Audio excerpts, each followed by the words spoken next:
यालाबारी इतनी शदीद थी कि इसे देख के लोग डर गए।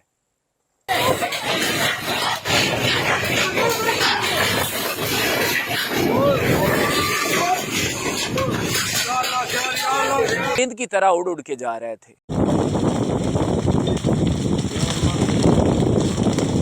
हुआ है जो धान की फसल है ना, इसके जो दाने हैं, ग्रेन्स हैं, वो झड़ गए हैं यालाबारी की वजह से। पत्ते नहीं रहे मौसमी मकई के साथ और इसका बूरा वगैरह नीचे झड़ गए। आलू की फसल ताज़ा ताज़ा काश्त हुई है ना, उस जिसको अभी तक पानी भी नहीं लगा था या एक पानी लगा हुआ था। अस्सलाम वालेकुम दोस्तों, क्लाइमेट चेंज यानी कि मौसमियाती तब्दीली ने अलार्म बेल्स बजा दिए हैं और ये हमारे दरवाजे पे दस्तक दे रही है आके। पाकिस्तान में दरियाए सतलुज के इलाके में इस दफ़ा जुलाई में सैलाब आया है। हालांकि इससे पहले इस इलाके में कभी जुलाई में सैलाब नहीं आया था, बल्कि सैलाब आते थे अगस्त में या सितंबर में। और मेरे पीछे अभी भी आप देख रहे हैं ये जो पानी खड़ा है, ये सैलाबी पानी है। इस सैलाब की वजह से कसूर से लेके बहावलपुर और आगे मुजफ्फरगढ़ तक लाखों एकड़ पे खड़ी फसलें डूब गई थी दरियाई बेल्ट में। और दरियाई बेल्ट में जो लोगों का नुकसान हुआ है ना इन अजला की, ये इतना ज़्यादा है कि किसानों की रिहेबिलिटेशन में कई साल लग जाएंगे। अब इस क्लाइमेट चेंज की या मौसमियाती तब्दीली की जो ताज़ा तरीन मिसाल है, वो 2 दिन पहले आज से यानी 16 सितंबर को होने वाली यालाबारी है। सबसे पहले मैं आपको बताता चलूँ कि ये यालाबारी हुई किस एरिए में है।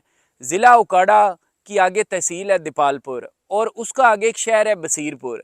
इसके गिरदो नवाह में ये यालाबारी देखी गई है 16 अक्टूबर को, जो शदीद तरीन यालाबारी थी। और ख़ासकर अगर एक गांव है रुकनपुरा, अगर मैं किसी एक गांव का नाम लूं तो रुकनपुरा गांव में सबसे ज़्यादा यालाबारी ऑब्ज़र्व की गई है। और ये यालाबारी इतनी शदीद थी कि इसे देख के लोग डर गए।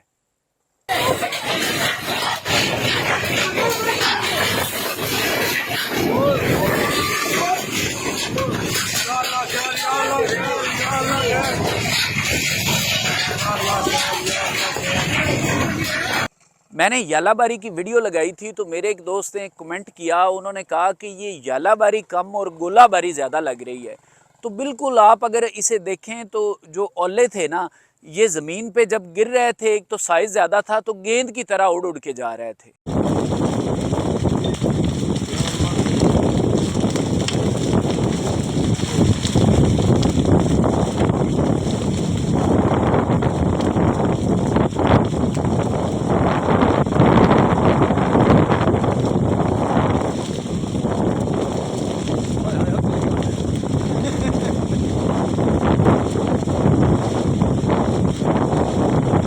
और इस यालाबारी की वीडियोस रुकनपुरा के अलावा कोट शेर खां एक गाँव है और बसीरपुर शहर के और गिरदोनवा के गाँव, वहाँ से भी मौसूल हुई हैं इसकी वीडियोस, जहाँ पे यालाबारी हुई है ये 16 अक्टूबर को।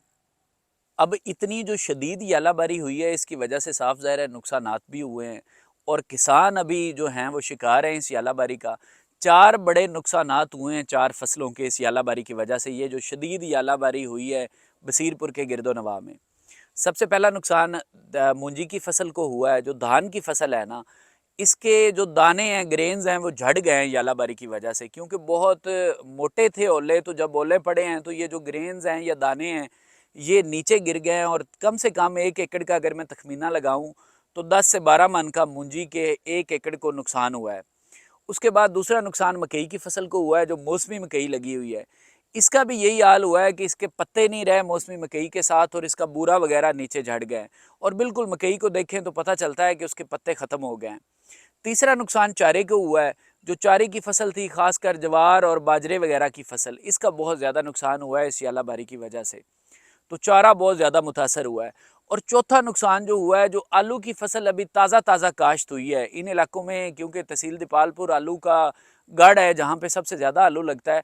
तो जो आलू की फसल ताज़ा ताज़ा काश्त हुई है ना, उस जिसको अभी तक पानी भी नहीं लगा था या एक पानी लगा हुआ था, वहाँ पे जो खेलियों में पानी रुक गया है ना, वहाँ पे जर्मिनेशन मुतासर हो सकती है। तो ये 4 बड़े नुकसानात हुए हैं इस यालाबारी की वजह से। और जैसे मैंने कहा कि ये जो मौसमियाती तब्दीली है ना, ये अलार्म बेल्स बजा रही है, हमारे दरवाजे पे आके नॉक कर रही है। तो हमारी गवर्नमेंट को कोई ना कोई पॉलिसी बनानी होगी, नहीं तो ये किसानों को ले डूबेगी। और जब किसानों का नुकसान होगा तो अल्टीमेटली हमारी जो इकानमी है वो एग्रीकल्चर बेस्ड है, तो पूरी इकानमी बैठ जाएगी। तो क्लाइमेट चेंज पे स्पेशल तवज्जो देने की ज़रूरत है।